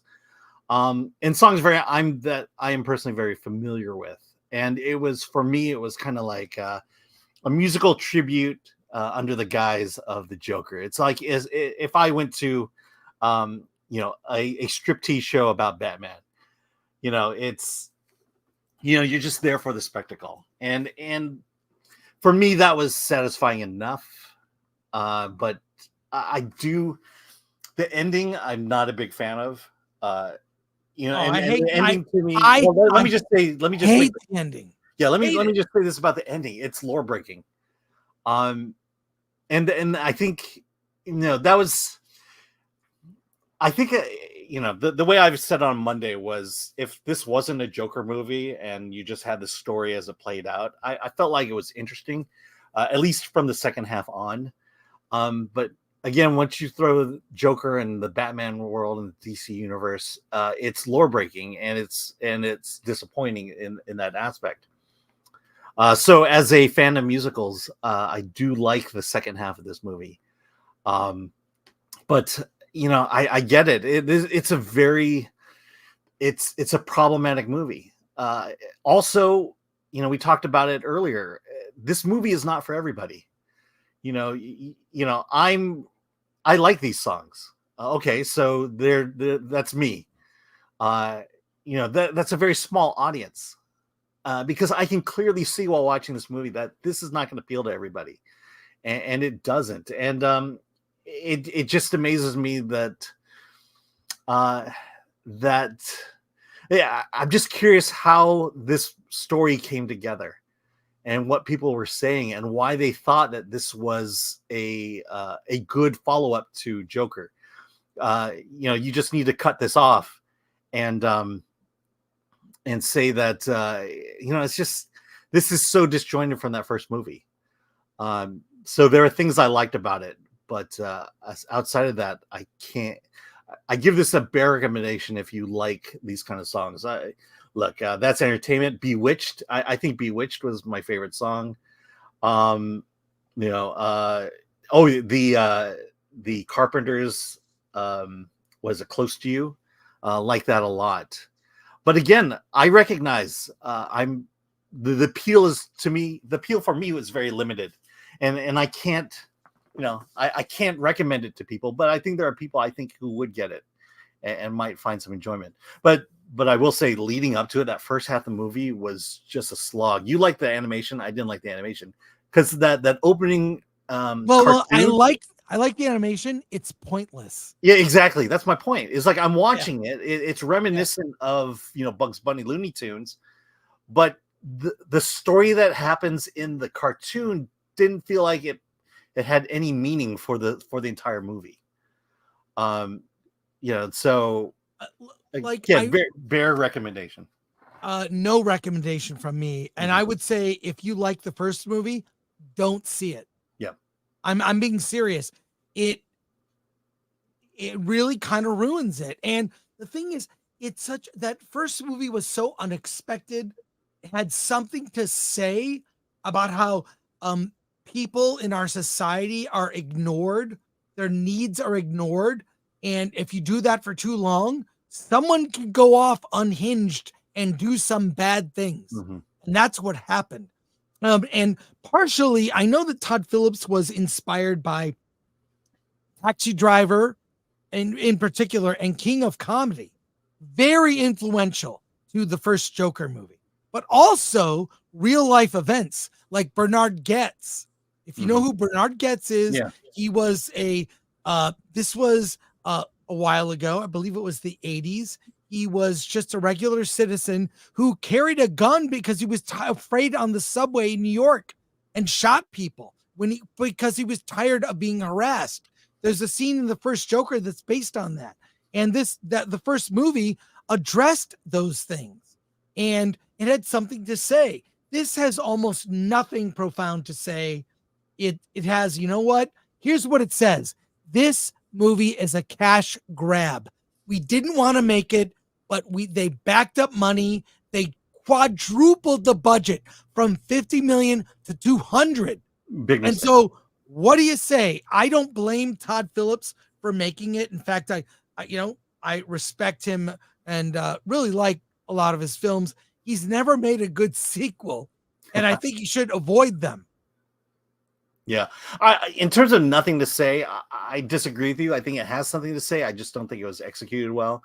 In the first Joker movie is about a introverted man who's kind of thrust and pushed to the brink of meltdown, to the point of murder.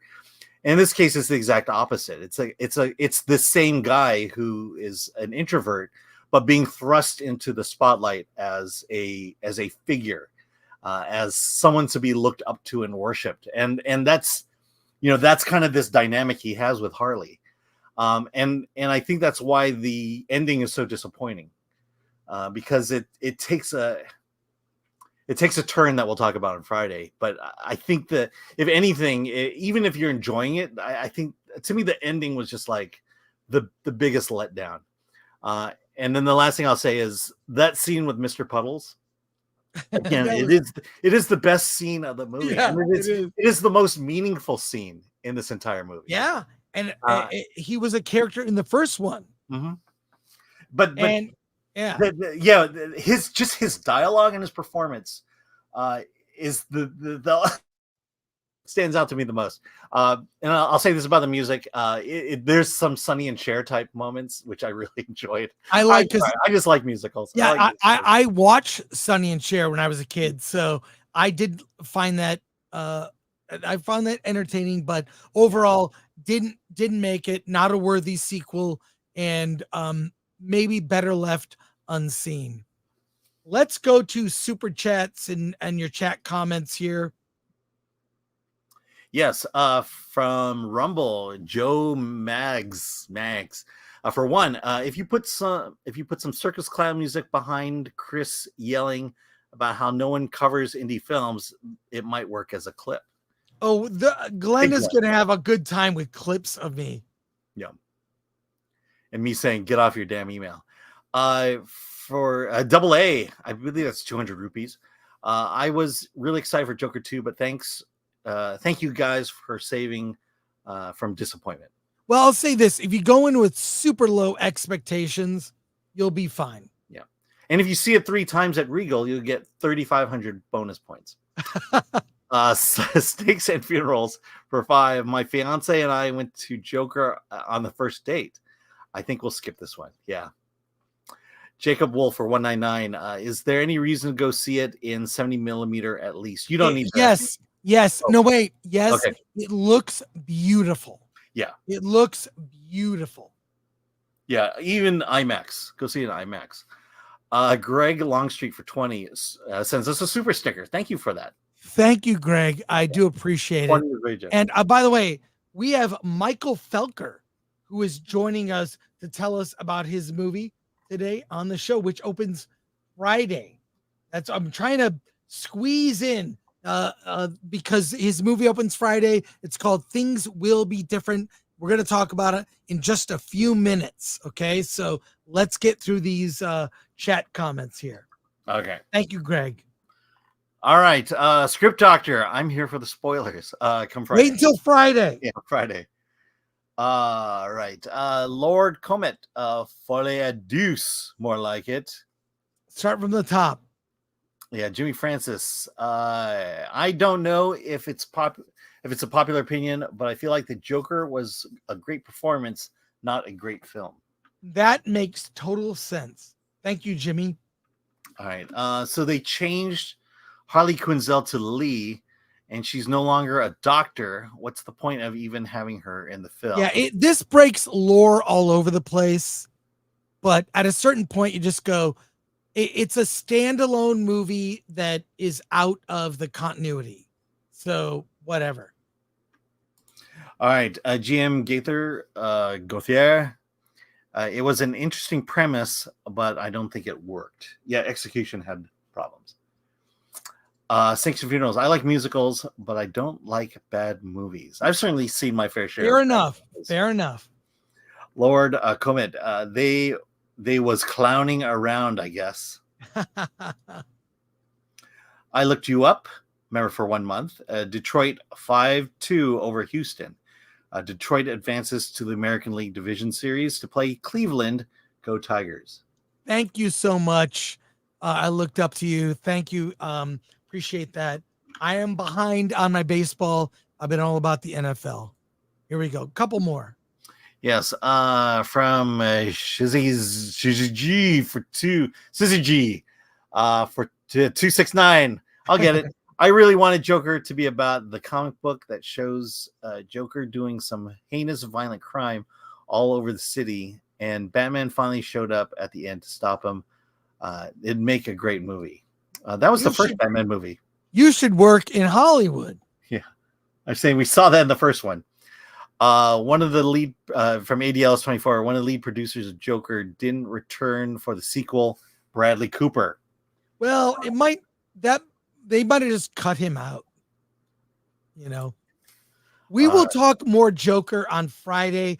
I think because the spoilers are so big, I don't want to ruin it for anybody.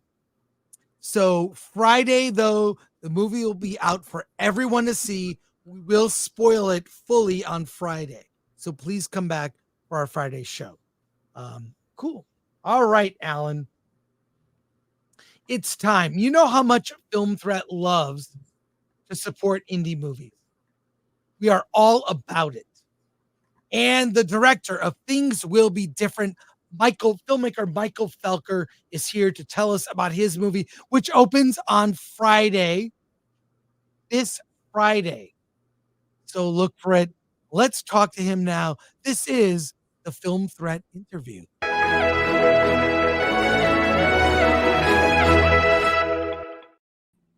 Hey, Michael. Thanks for joining us. We appreciate Hi, guys. Hi. Thank you for your patience. That's all I'm going to say. Things got a little derailed today. We are back on track and appreciate you so much. Thank you for being flexible. Oh, yeah. You guys had to tell us all of the amazing things that happened in Joker Folie, Deux, which for what I caught, you guys genuinely loved. Yes, exactly. Well, look, I love the cinematography, but tell us about your movie. Hey, it's okay. Tell us about your movie, Things Will Be Different, which is opening. Theaters on Friday?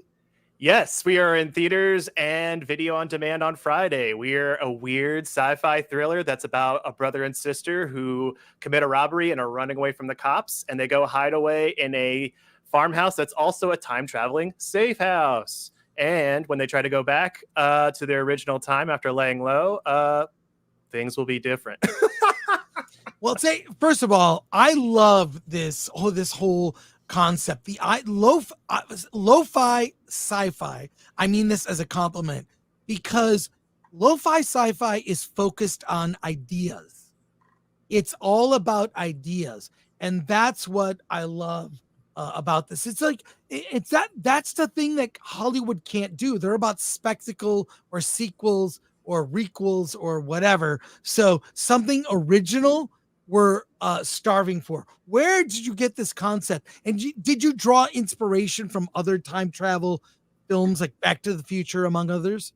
Oh, yeah, absolutely. I come from a family of just scientists who just love watching sci-fi movies. So we just watch them and pick them apart all the time. So this movie's mainly for them and all of the time travel movies we love. So I pulled from not just Back to the Future or 12 Monkeys, but I pulled from Terminator. And the main inspirations were Looper and Time Crimes, if you guys have seen those. Those are good, especially Time Crimes being a low budget, lo-fi time travel movie.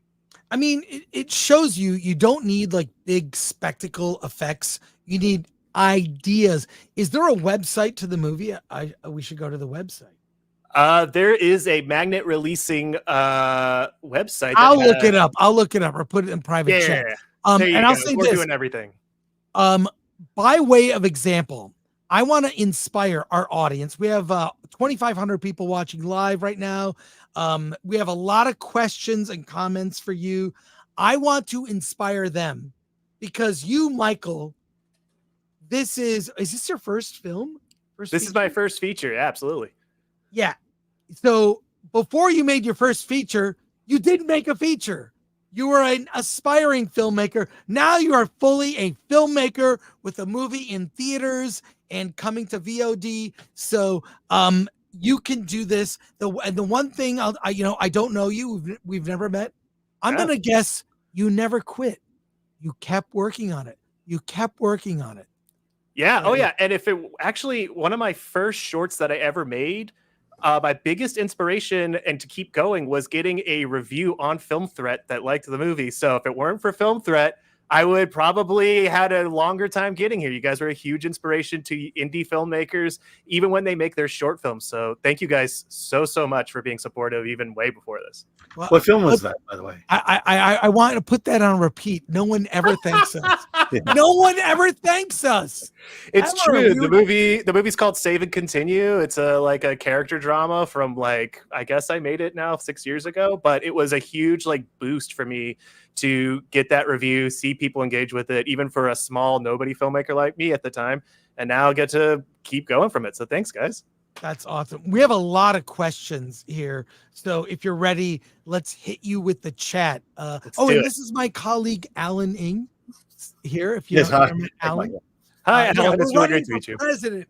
We're running in the campaign. Here's our. You got my vote already. Okay. All right, let's go. Alan, if you would. Yes, AD Ellis, as a fan of Resolution. Is this for as a fan of Resolution, did you have any memories of your time working as an associate producer on the film that began the Benson/Moorhead mythology? Did the entire production really cost $20,000? Yes. So that was actually my first job out of film school. I was hired as a production assistant, and the crew size was about, I would say, 8 people, including the cast. It was a super low budget movie, but they helped pay my rent for the couple of months I moved out to Los Angeles, and they bumped me up to associate producer credit for all the extra work I did. And they are the biggest champions of independent lo-fi science fiction movies. That's great. And then AD Ellis also asks, what was behind the decision to shoot in Indiana? Is there an indie scene? How are the local crews? Do you have any memorable stories of your time you spent there? Oh, yeah, absolutely. We found this incredible farm location because the movie takes place like 95% on this farm. And this farm was set in Indiana. I believe it's called the Mill District. It's like a rustic wedding venue that used to be a failed town. And we just turned it into a giant film set for like 3 days. And I mean giant, I mean like 10, 15 people. So yeah, I had a really great time. I mean, other than weather being really terrible and killing power to the whole town for like a week, it was great. And there is like a little bit of a bubbling indie film scene because of Detroit and Chicago being like very close to both cities. All right, SZG 269. I like the idea of lo-fi sci-fi. Good story matters the most. Yeah, agree. All right, Solomon Thorne, greetings, Sir Michael. What is your approach to creating a grounded sci-fi story? I have the only mantra I kind of gave myself when writing this, you know, because there's the old writing saying, write what you know. But when you're writing like low budget stuff, it's just write what you have, because you're basically going to have to borrow and curry favor with everybody you know. And then you just have to be a little bit imaginative. I mean, you don't have a big spaceship set. You don't have actual designs like time travel portals or whatever. You just got to turn a closet door or a telephone into a time travel device, and the imagination will run wild with that. So imagination and borrow and curry favor with everyone you know. All right, Matthew Hammond for 2 asks, did he take inspiration from Primer? Oh, yes, absolutely. Primer was a huge influence because that's like the most heady version of a time travel movie you could do, where they just, here's like an entire world of rules and science, and pray you can sink or swim with that. So he took a lot of inspiration in that, trusting an audience doesn't have to know every single detail in order to have fun and enjoy a good time travel movie. All right, Anarkitty83. Time Crimes is great. We'll definitely check this out. Yes. I found the trailer. Do we want to watch the trailer together? I think we can do it. Will you hit us with the copyright strike? Is that okay? Just don't copyright claim us, will you? Yeah. I definitely won't do that on my end for sure. Please do not do it. This happens to us. I'm gonna share the trailer. We can watch it. It's 2 minutes. Come on, 2 minutes. Here we go. All right, hang on here. Here we go, folks. Trailer. What's the backup? There is no backup. Trust me.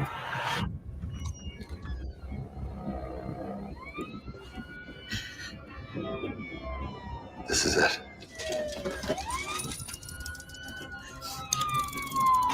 What?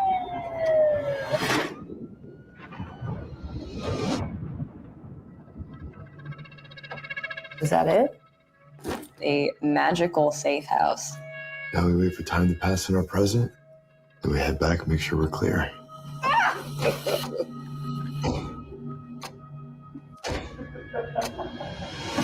Where's the key? There's got to be a key somewhere, right? There never was a key.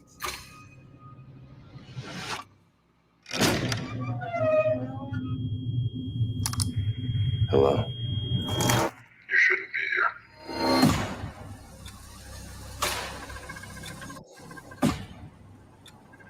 The cycle is delicate. Time isn't kind to the displaced. I can't take it anymore. There's no going home. Is that what you really think? What's that supposed to mean? You are working with them. You brought me here to. Why would I do any of that? Someone is coming. Eliminate them before they reach the door, or you and your brother will die here. Whenever we realize that we are in an excited state, we breathe in, take in our surroundings. Breathe out on the count of 5. 5, 4, 3, 2, 1. Why are you doing this?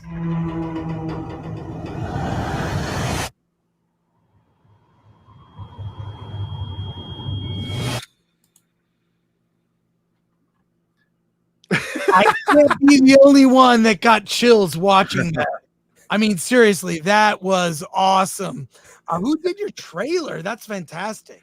It was that Trailer House Jump Cut. They did an amazing job. I mean, as an editor, as my main trait, I almost did the trailer, but then they gave a great pitch and they did even better than I could have. So shout out to those guys and the whole team over there. That's great. We still have a lot more questions here. Let's get to these. All right, GM Gaither.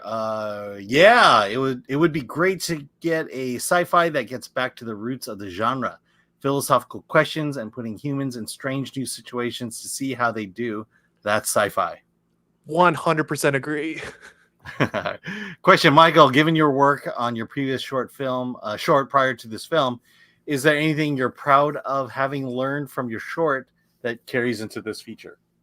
Yeah, you kind of have to just learn the scope of like your movie and try to like make the best cheap version of that movie. I feel like a lot of indie filmmakers make this mistake where they're trying to chase like a Michael Bay multi-million-dollar movie but only have this much money. Make a really good version of like a $10,000 short or even smaller with just like a camera and like sticks, maybe handheld, and just have a good time. Like the amount of things you can do creatively with just a camera, a sound gear, and a couple of people, and you will defy all of Hollywood expectations for sure. Kevin Ties wants to know, how did you go about gathering your crew? I have a couple of crew members that I've known for about 15 years, especially since knowing them since Florida State Film School, which is where I went a while ago. And then we hired locally from Detroit, a little bit in Ohio, and Chicago for our crew, who drove down into this corner of Indiana to shoot. And they are incredible crew members that work on amazing TV shows and commercials there. And they, need more indie film scene to keep their spirits alive. So that's where we mainly pulled from. And a final question. We know the movie is in theaters. It's at the Cine Lounge on Sunset. Yeah. Yeah. And the Draft House as well. Yes, at Draft House. I love Draft House. So it's in theaters, VOD, but James Woolard asks, he says, he's a member, well, this is better than Joker 2. Can I watch this in the UK? Any UK release? We actually are releasing in theaters also on October 4th. If you go and check out, we are going through Lightbulb Films from there, but we are playing in Ireland and the UK. So be sure to check out there. Oh, that's great to hear. James, thank you so much for coming on the show today. Also for being flexible. Oh, I of course. appreciate that. And I'm excited because I think your movie is eligible for Award This. You know what? I'm just glad people are seeing it. I came in with no expectations making this movie. I'm very lucky to even be on here. I'm so lucky to just talk about the movie and share it with cool filmmaker friends and people like you guys. So we got awards, great, but also I'm just glad people are seeing it. So thank you so much for having me. We do a category, indie sci-fi. It's our annual show. It's award this. Go to awardthis.com. Submit your movie to be eligible for the show. And we award small indie movies that don't get the love they deserve. So just want to let you know that you are eligible. Oh my God. Yes. Wait, I'm going to totally look into this. I totally forgot. You guys do this every year and I follow it. And I didn't even just think about it for my movie, but now I'm going to go do it. So thank you guys. It's a show. And it's a way to highlight like a lot of movies that don't get the love they deserve. So that means the world to me. All right. Yes, I will definitely consider for this for sure. Thank you guys so much for having me on, and best of luck with the rest of the episode, y'all. No, thank you. Well, we'll see how our luck holds out. Alan and we're having some issues. But thank you, Michael. Hope you're back with your next film. Absolutely, guys. Take care. Take care.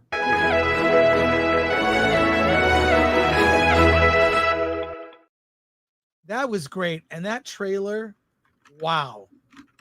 That trailer was impressive. A final comments here. I want to thank everyone for staying through. Is that my first YouTube meltdown? It was kind of a meltdown. I was sick. This was probably the biggest one. You should have heard me before the show. Oh my God. I see Lori laughing. I hope she's laughing. Oh my God. Okay. Thank you, everyone. We're back Friday with spoilers for Joker. And I feel like whether you care about spoilers or not, people do care about it. And I want to be able to speak freely. I will feel free to talk spoilers after it's out and in the world, not just random screenings. And yeah. And also, by the way, LA Comic-Con is this weekend. I will be there, probably hanging out with Anna, oddly. So Alan and I, we have no, I'm sorry to tell you this, we have no panels, but Alan and I will be at LA Comic-Con. So Dante will be there as well. Dante will be there. Alan, myself, Anna, that Star Wars girl, other friends. I don't want to say who. Maybe someone Rhino based, maybe someone Flash based, but we will be out and about at LA Comic-Con. It's going to be a lot of fun. So just look for me. You know what I'm going to do? I'm going to dress as a panel. That's my cosplay. I'll just get a piece of foam core. I'll walk around. I'll have a fake microphone. And yeah, I'll wear my little placard from LA Comic-Con. So are we going to hang out there, Alan? Yeah, because I can't bring anyone else in. So yeah, we both have press passes, which I appreciate, but we will be there this weekend. So, hey, say hi to all of us. Also want to thank Lori, Atomic Lori, kicking butt, Glenn Nuccio, also kicking butt. And I want to thank our mods, Lord Thoth, Latino Slant, and thank you for your hospitality. When we bring filmmakers on, we want them to feel safe to talk about their movies, tell you about the filmmaking process. And, I like sharing their stuff with you. And Alan, you have anything coming up? No, just that. I will say this Saturday, my improv theater, we're celebrating our 25-year anniversary down in San Diego. Are you not going to be at LA Comic-Con on Saturday? No, I will be. I'm just not in that show, but I'll be there next week. But I just say I'm very proud of the National Comedy Theater, and it is, if you ever get a chance to be in San Diego. But 25 years, we're the longest running live theater show in San Diego. So you have 25 years, and then SNL has 50 years. Yeah. And here's a little sample of Alan comedy. Did he say beaver juice? Yeah, you'll see that every week. All right. Thank you, everybody. And I appreciate all the support and kind words and all your super chats and comments. See you Friday. Let's get out of here.